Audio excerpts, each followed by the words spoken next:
Hi everyone, welcome back to the channel. In today's video, we are going to talk about something very important, a password policy and GPOs in Windows Server 2022.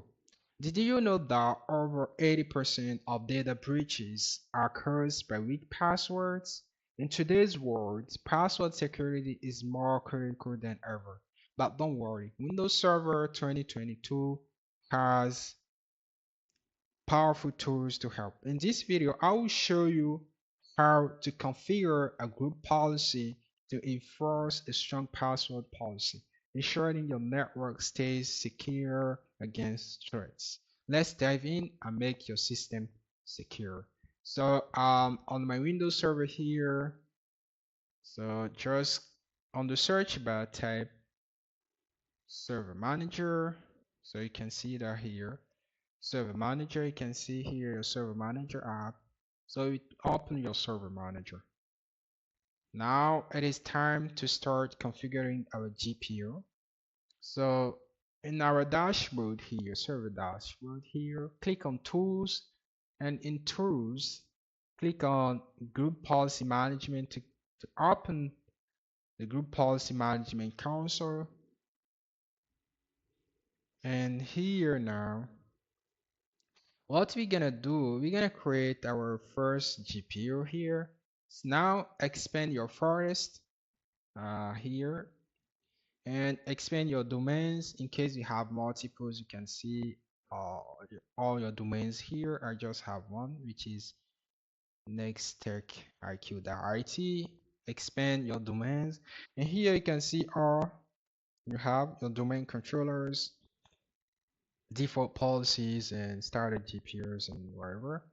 Now, and also our containers that we created, our organizational units that we created from the previous video where I'm showing how to create users and computers.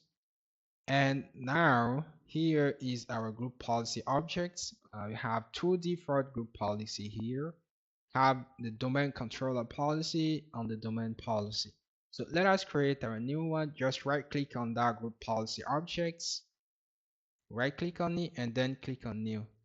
We're gonna name this policy strong password, strong pass, sorry, password, sorry, strong password policy. Okay, and then click on OK. Now we have created our empty non-configured group policy. So let us configure this. Just right click on it and click on edit. Here, expand this.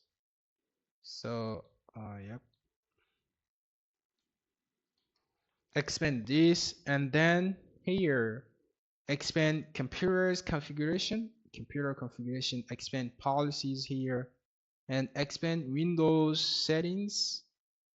Let me show you Windows setting, expand Windows settings, and now expand security here, security settings, and expand account policies. In account policies, we have three type of policies. Have the password policies, account lockout policy, and Kubernetes policies here. And what we're gonna do, we want to configure password policy here. So starting with the enforce password history. If you double click on it, so we can see that here security policy settings. So if you go and explain here, it will tells you exactly what this policy is about and how it can work and operate. So it says that this security setting determines the number of unique new passwords that have to be associated with a user account before an old password can be used. The value must be between 0 and 24 passwords. So this policy enables administrators to enhance security by ensuring that all passwords are not reused continuously. So now as you understand what this policy is about, let us say you're gonna enforce the policy by checking define these policy settings, and you're gonna set this to 24. So as it said here, our user cannot use the last 24 password, cannot reuse the last 24 password as we define here. So the last 24 password associated with the user account cannot be used. So click on OK, and now setup.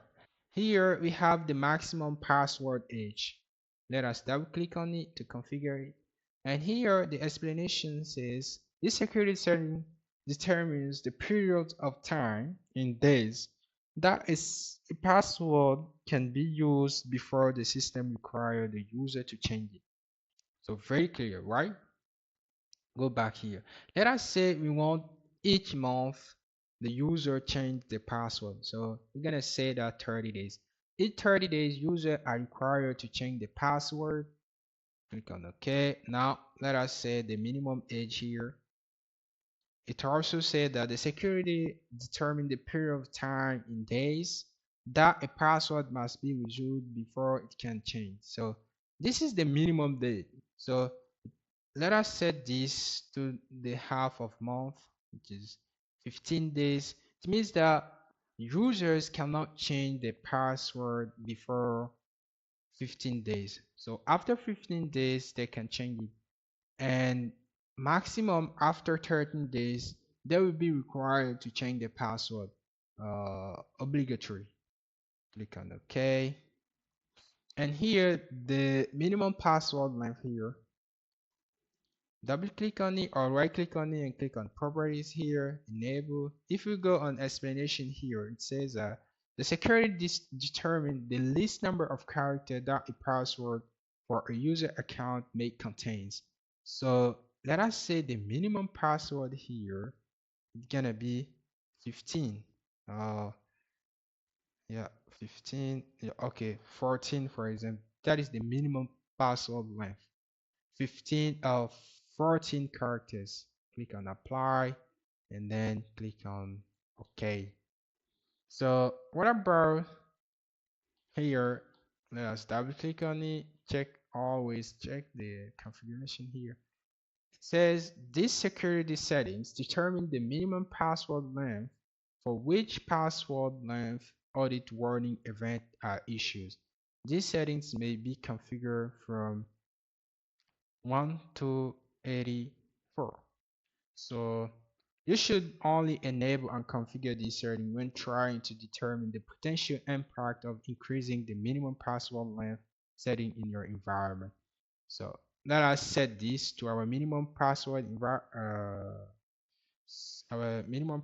length, which is 14 here. And what about the complexity here?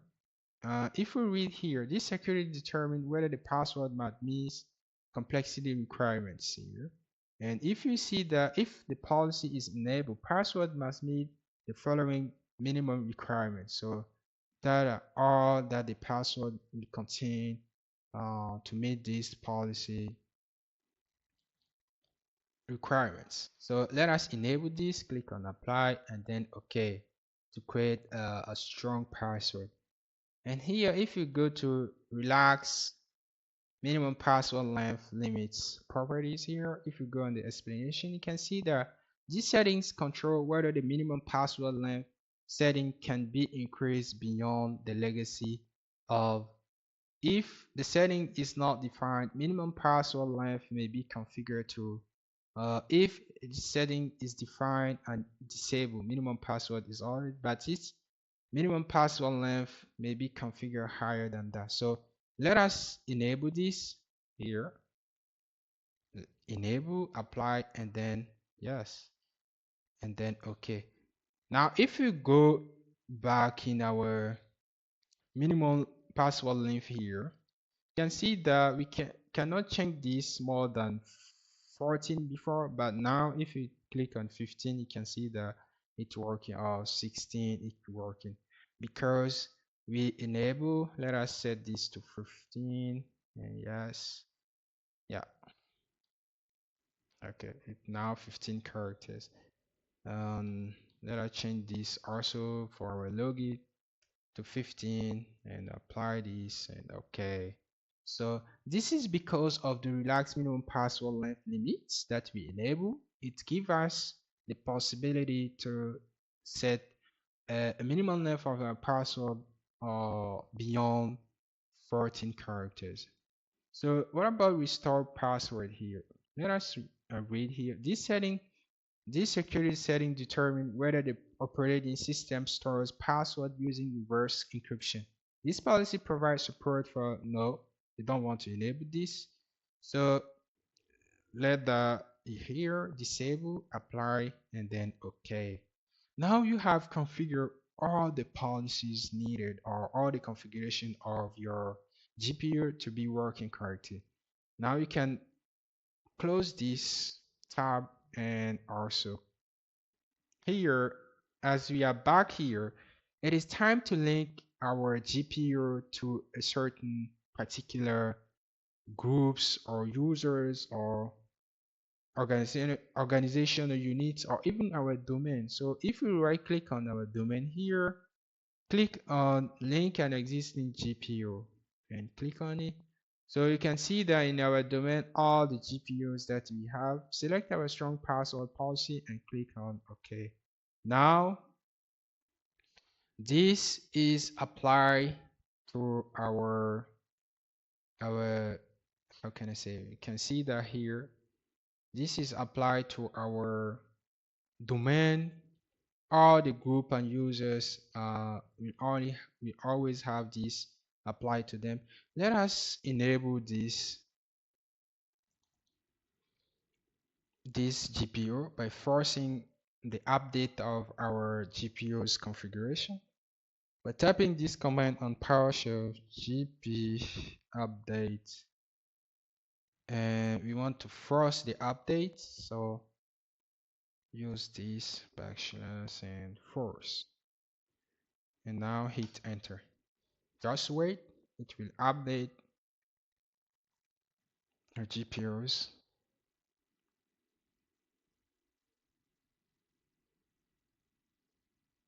Now you can see that computer policy update has completed successfully and user policy update that has completed successfully. Now everything is working and you are ready to go. You have your strong password policy set up on your domain and prevent weak password.